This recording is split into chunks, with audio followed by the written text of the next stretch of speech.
Are you ready to dive deep in 2025? I've got 10 ideas of living more deeply and vibrantly that were inspired by my trip to Portugal and Spain.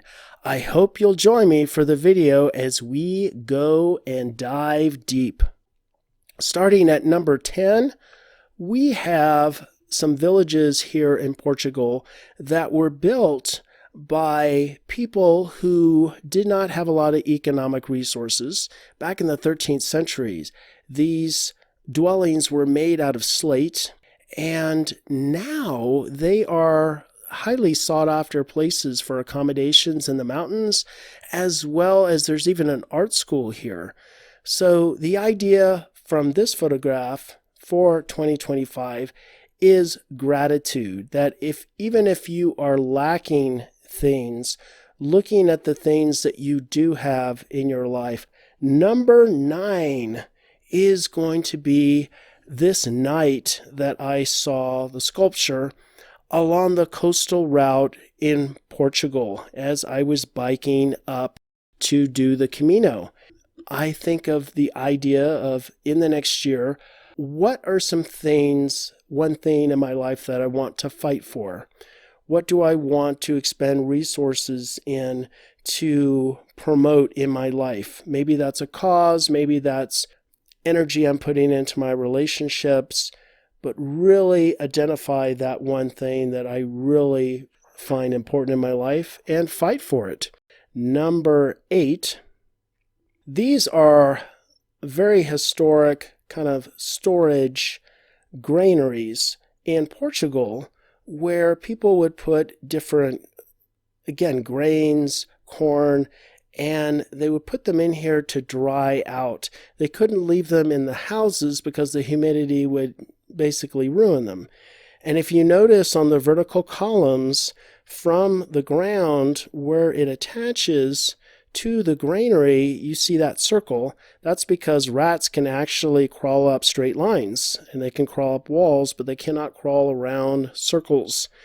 So this reminds me of, in the new year, of finding that safe place. Where is somewhere where I can nourish my body and my mind?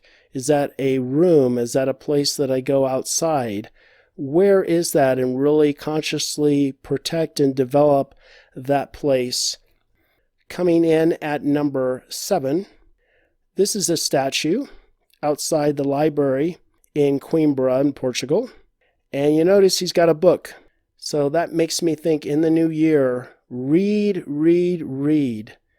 Thinking of spending that time where you're not watching constantly streaming stuff. You are engaging the imaginative participation in a way only a book. So having that as an intention for next year. Coming in at number 6. This is a painting along a wall in Porto, Portugal. This made me think about beauty in everyday tasks. Doing laundry is probably not something that people would cite as something interesting or even poetic. Look at this scene here. It's really finding beauty in everyday life. Coming in at number 5, this is a famous bridge in Porto that actually was designed by a student of Eiffel. Eiffel being the one, famous one, who built the tower in Paris. This makes me think about excellence and learning something new in the new year to push myself outside of my comfort zone, and that's how I am going to grow. Think about what that might look like for you. Number 4, this is a sculpture in the Spanish city of Santiago de Compostela, in one of their beautiful city parks there. What's one thing that you could do? I am fond of the idea of leaving notes for maybe your significant others that have specific feedback of something that you appreciate about them, that they have done, and make it very specific so they know that you're noticing things that they're doing.